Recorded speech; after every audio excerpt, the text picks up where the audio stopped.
The Arabic word Muslim literally translates to someone in submission to the will and law of God. The message of Islam has always been universal and meant for all people. Anyone who accepts this message becomes a Muslim.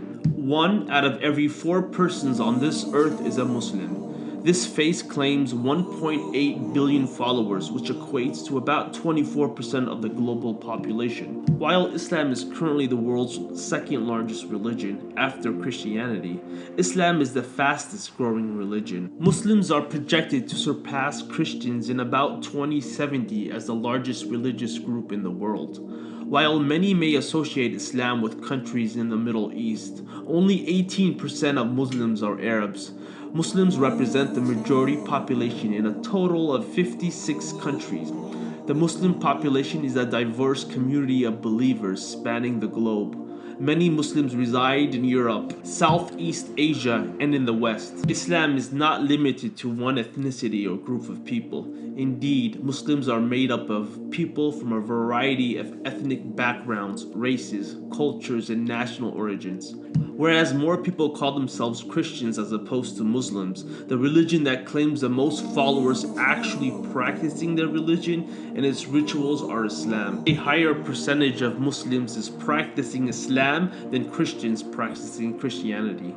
A Muslim is a person that submits his or her will to the Almighty God, as he acknowledges that God knows what's best for him. So he follows God's commandments for his or her own best interests. A Muslim is someone who lives to attain the purpose, and this purpose is found when one lives not to better himself and the things around him, but in following God's commandments so that he can live a peaceful and happy life in this world and so that he can prepare himself for eternal joy in the next world. In Islam, a Muslim is not someone who simply knows the truth. A Muslim is someone that submits to the truth. A Muslim is someone that believes in God and follows God's commandments. Islam stresses belief and in acting on that belief.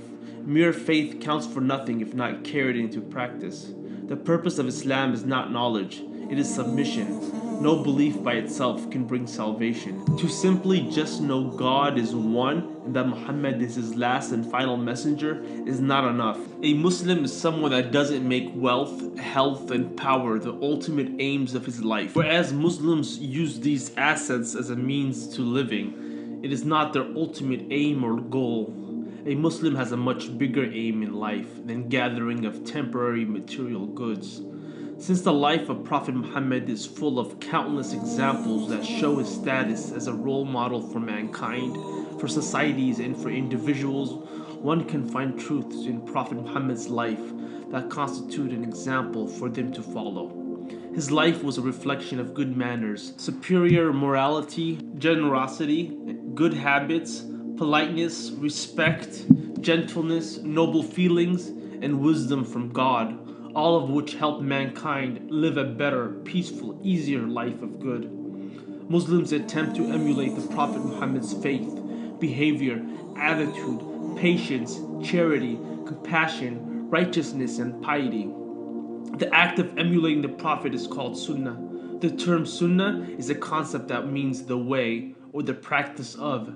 The meaning of Sunnah is generally understood as through act of doing whatever the Prophet said, did, or approved. Sunnah is the way or the practice of Prophet Muhammad. Muslims emulate the way that the Prophet ate, drank, the position he slept in, the way he behaved and interacted with others, etc. The act of following the Sunnah, the way of the Prophet, would make one's life in this world and in the next easier to survive and navigate.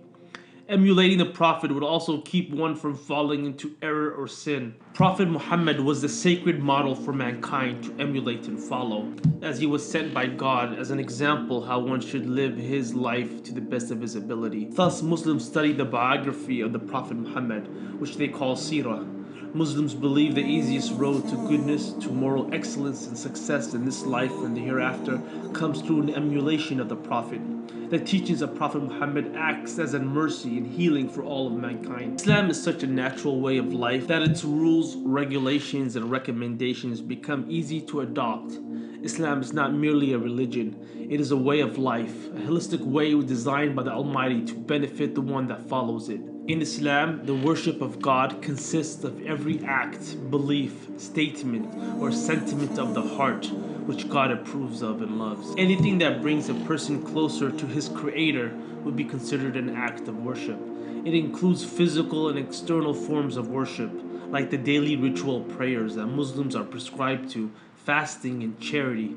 It also includes eternal worship, such as faith in the angels, God's books, and his prophets. Acts of worship also include the loving of God, gratitude, reverence, and reliance on God. God is worthy and entitled to worship by the body, soul, heart, and mind. The opposite of a Muslim is a kafir. The Quran warns one against being a kafir. The word kafir occurs more than 150 times in the Quran. The word kafir refers to something that is covered up or concealed. For instance, a farmer is also called kafir in the Arabic language because a farmer covers seeds in the earth. The Quran uses the word kafir to describe a disbeliever because a kafir is one that is insincere in their life, deliberately rejecting the truth which they cover despite knowing its truth. A kafir is also someone that refuses to question the beliefs taught to them during their childhood. They blindly follow their forefathers without thinking, reflecting, and pondering over their beliefs. They do not search for the truth. The word kafir in the West is usually translated into infidel, which is not the proper definition. The word infidel means someone who does not believe in God, whereas a kafir is someone that denies, conceals, or refuses the truth. A kafir is someone that rejects the truth or knows the truth but refuses to act upon it. A disbeliever is also someone that is ungrateful, who chooses to live, hide, or cover into the darkness of ignorance. Islam does not teach followers to hate non-Muslims. In fact, Islam came to bring dignity to all human beings. The Quran explicitly states that children of Adam are honored. God has given respect to all of children of Adam, which would include every human. If God gives them respect, we certainly need to respect them as well. Islam teaches that the only real criterion for superiority is piety, God consciousness in actions, and righteousness.